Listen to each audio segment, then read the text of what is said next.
Bienvenue sur le podcast Enfant Phare, l'éclairage sonore sur l'enfance.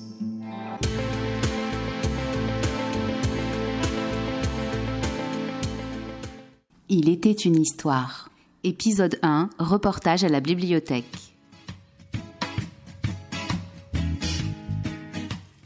Ce samedi matin, nous nous retrouvons à la bibliothèque Robert Desnos de Montreuil, où un atelier de lecture parents-enfants a lieu. Cet atelier est destiné aux tout-petits de 0 à 3 ans. Dans un espace aménagé pour ce public, 2 bibliothécaires accueillent les familles de 9h à midi. Nous y retrouvons des tapis, des coussins, ainsi que des livres et des collections adaptées à ce public.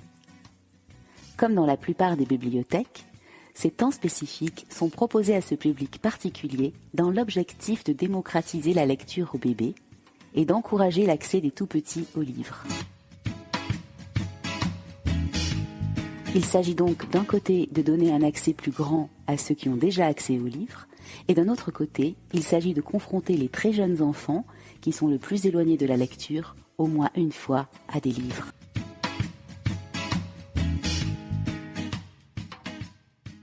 À nos côtés ce matin, Stéphanie Brou, responsable petite enfance jeunesse des bibliothèques de Montreuil, nous éclaire sur ce moment partagé et nous raconte son amour des livres. Je suis dans la bibliothèque avec papa et maman et moi. Bonjour Stéphanie. Bonjour. Merci de nous accueillir au premier étage de cette chaleureuse bibliothèque. Nous te laissons nous dévoiler les coulisses de ce temps fort. Je travaille pour les bibliothèques de Montreuil, ça va depuis maintenant une quinzaine d'années. Et mon métier, pour moi, c'est avant tout un métier de médiation. Nous sommes des intermédiaires entre un support, de multiples supports et le public en direction desquels on va présenter ce support. Et comment est-ce qu'on va les valoriser ? Nous sommes aussi force de propositions. On organise des temps assez spécifiques à la bibliothèque pour être plus présent. C'est vrai qu'il y a des moments où on se rend complètement disponible pour les familles, pour se poser, pouvoir nous aussi lire des histoires. Et ces temps sont différents en fonction des bibliothèques, mais ils s'appellent un peu tous, en tout cas en direction de la petite enfance, ils s'appellent l'heure des tout-petits.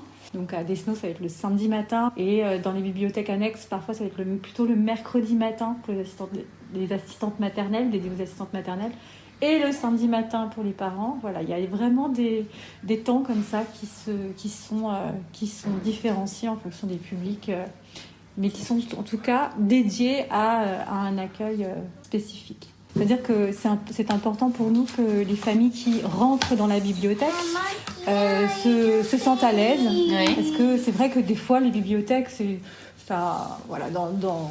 dans l'inconscient collectif, des fois, ça peut être des lieux assez froids, où on n'est pas forcément bien accueillis. Et que les gens se sentent le plus accueillis possible et qu'ils se sentent bien à la bibliothèque. Donc ça, c'est vraiment la manière dont c'est ce qu'on partage avec l'ensemble des collègues. Ça vous plaît les livres ? Oui. Par exemple, c'est lequel que tu es en train de feuilleter ? Une maman, c'est comme une reine. Et toi ? Barba Papa. Et votre livre préféré, c'est quoi ? Barba Papa.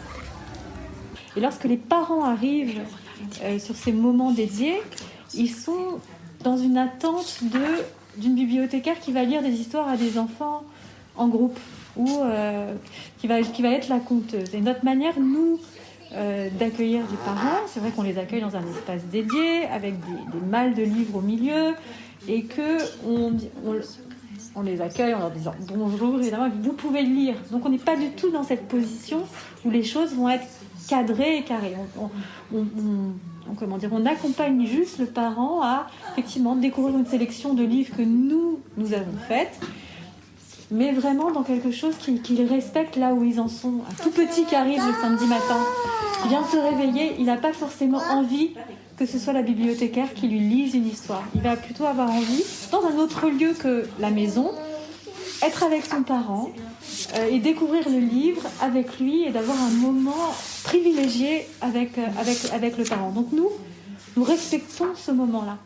Et c'est vrai qu'on voit que une fois que cette étape est passée, l'enfant va être beaucoup plus disponible va plus être moins timide vis-à-vis de nous, qui ne connaît pas forcément.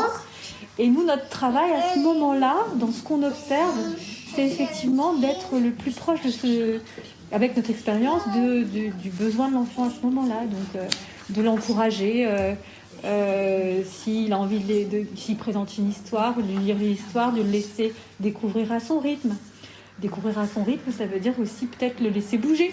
S'il écoute une histoire, un tout petit, surtout au moment de la marche, qui écoute une histoire, les mots, en fait, ils s'intègrent dans le corps aussi, avant tout. Et s'il a besoin de bouger, c'est normal. Il y a des enfants qui viennent à la naissance, viennent dès tout petits, et pour qui ces moments, le samedi matin, sont des moments qui sont comme des rituels. Ouais. Où ils savent qu'à ce moment-là, il va avoir un moment privilégié avec leurs parents. Et vice-versa, les parents, ils se posent. Et les parents qui sont seuls, ils retrouvent d'autres parents et d'autres professionnels. Parce que, comme je disais, c'est un moment aussi que le mercredi matin, où il va y avoir des professionnels, des assistantes maternelles, et où il va y avoir un échange de pratiques et où juste un moment convivial autour de comptines et de chansons. Donc voilà, c'est comme ça qu'on accueille. C'est-à-dire qu'on se met au centre sans être la bibliothécaire omnisciente et sachante. Et juste, on est dans un partage, en fait, dans un échange de connaissances avec vraiment, encore une fois, cette idée que ça doit être agréable et convivial. Ce qu'on propose sur la durée, au quotidien, en direction des 0-3 ans, des petits, c'est vraiment juste de les accompagner dans cette découverte et de les accompagner vers l'autonomie face aux lectures, et surtout qu'ils trouvent du plaisir. Vers l'objet, vers la littérature, vers le fait d'écouter, en fait. Est-ce que vous aimez venir à la bibliothèque ? Qu'est-ce qu'on y trouve à la bibliothèque ? Les livres. Alors, ce qui est assez chouette à observer, c'est que souvent, les jeunes parents repoussent les portes des bibliothèques lorsqu'ils ont à leur premier enfant. Il y a beaucoup de personnes qui ont été éloignées des bibliothèques, qui ne retournent pas, qui préfèrent acheter leurs livres, tout ça, mais qui, parce qu'elles commencent à être un petit peu convaincues et parce qu'elles ont entendu qu'effectivement le bébé n'est pas juste un appareil digestif, comme pour reprendre les mots de grands psychologues, et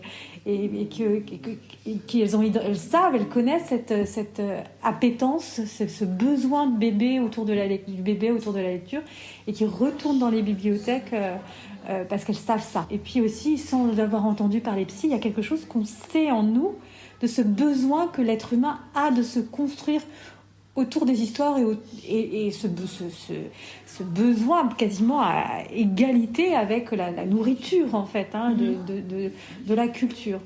Il y a entre 0 et 3 ans, il y a des études très précises qui montrent que un tout petit, en fait, face à une histoire, une comptine, un livre lu, est dans la même disposition d'écoute parce qu'il sait qu'il se passe quelque chose d'important pour lui et qu'il en a besoin.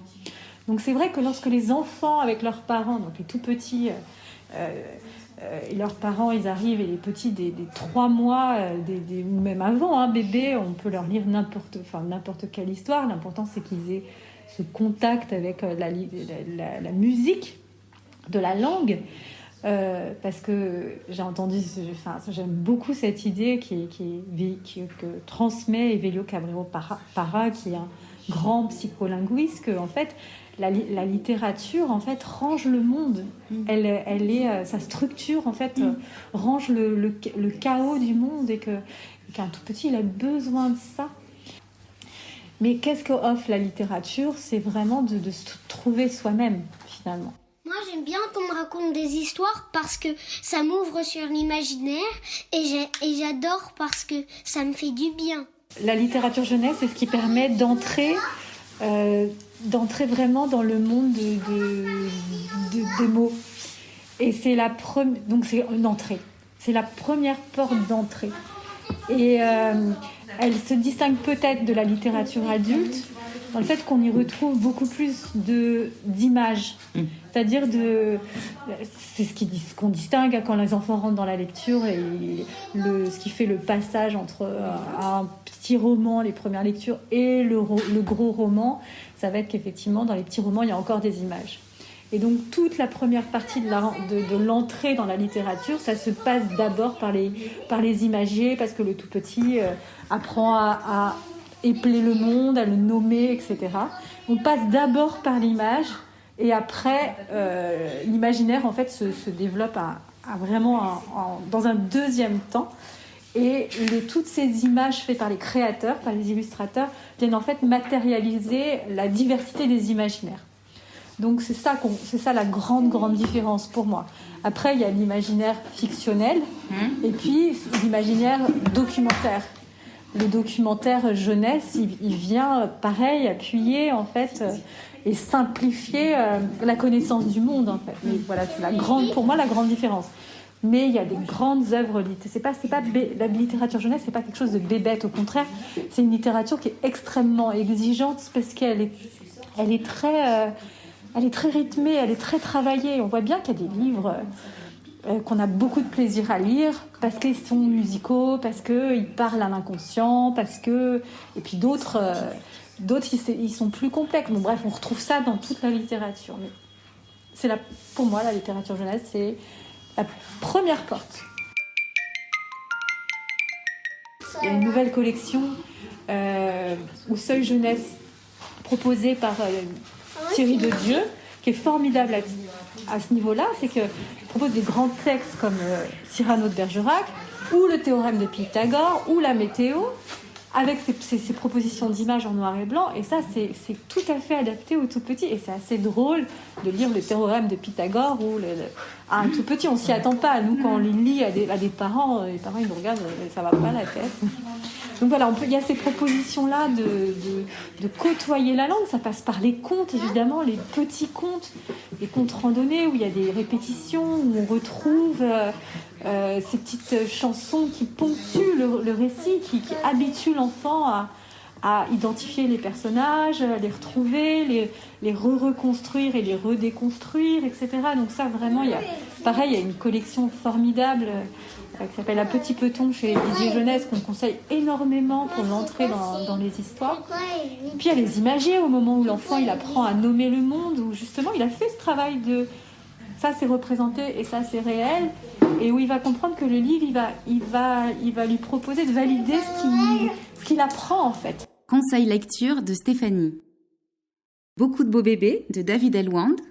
C'est un livre qui répond en fait à ce besoin de lire les expressions du visage. On dit que le premier livre du bébé est le visage de sa maman. Et en fait, c'est vrai que c'est un livre en noir et blanc déjà, avec des photos, ce qui est quand même assez rare, mais qui est proche de la réalité. Les visages sont représentés quasiment à échelle humaine. Et où il y a sur chaque photo en fait le mot bébé qu'il connaît très bien, agrémenté de ce qui va définir ce qui est représenté. 3 ans, il va commencer à accéder à son autonomie, il va savoir, puisque parmi toutes ces propositions, ce qui lui plaît le plus, il va avoir envie de retrouver les livres qu'il trouve à l'école. Et les histoires, effectivement, où il y a les monstres qui font peur, où il va y avoir ces problématiques sociales, en fait, les copains, les petits héros auxquels ils vont s'attacher. Chute de Sally Greenley. Les enfants, ils adorent, où en fait, effectivement, ils sont plus, comme je vous disais, face à leur peur, et où on rentre dans un livre, et où petit à petit, on sait qu'il y a quelque part, il va y avoir un ogre, et à la fin, on trouve l'ogre et on ferme le livre. À partir de 6 ans, où ils rentrent dans la lecture, là, il y a une véritable autonomie, où ils vont... nous, on va être là pour les accompagner, BD, pas BD, premier roman, documentaire, etc. Une soupe aux cailloux d'Anaïs Vaugelade. Alors là, c'est magnifique. Puis alors, ça ouvre... moi, ça fait écho... à mon métier de bibliothécaire, et puis à qu'est-ce que c'est que la convivialité et la fraternité. Mais la bibliothèque, qu'est-ce qu'elle offre ? Elle offre la possibilité d'avoir accès à toute cette production de livres incroyables qui gratuitement. C'est-à-dire qu'il n'y a plus d'enjeu social en fait. Les bibliothèques font partie du service public, c'est un service auquel tout le monde a droit. Et ça c'est super chouette. Et puis c'est un endroit qui est assez, moi j'appelle ça un dernier paradis un peu, parce que on est un peu à l'abri du monde et dans quelque chose qui respecte l'individu, c'est-à-dire effectivement on essaie nous en tant que bibliothécaires par rapport à ces missions de documentaire de représenter un peu tous les goûts. Donc on peut tout trouver dans une bibliothèque. Voilà. Merci beaucoup, merci infiniment pour toutes ces réponses si jolies, poétiques et précises. Il y a plus de 20 ans, il était inimaginable de dresser un temple du livre pour les tout-petits. Aujourd'hui, c'est chose courante et encouragée par les villes. Si ce reportage vous a donné envie de tourner les pages, alors n'hésitez pas à fouler le sol des 4 bibliothèques montreuilloises. Robert Desnos, Paul Éluard, Daniel Renoux et Colonel Fabien.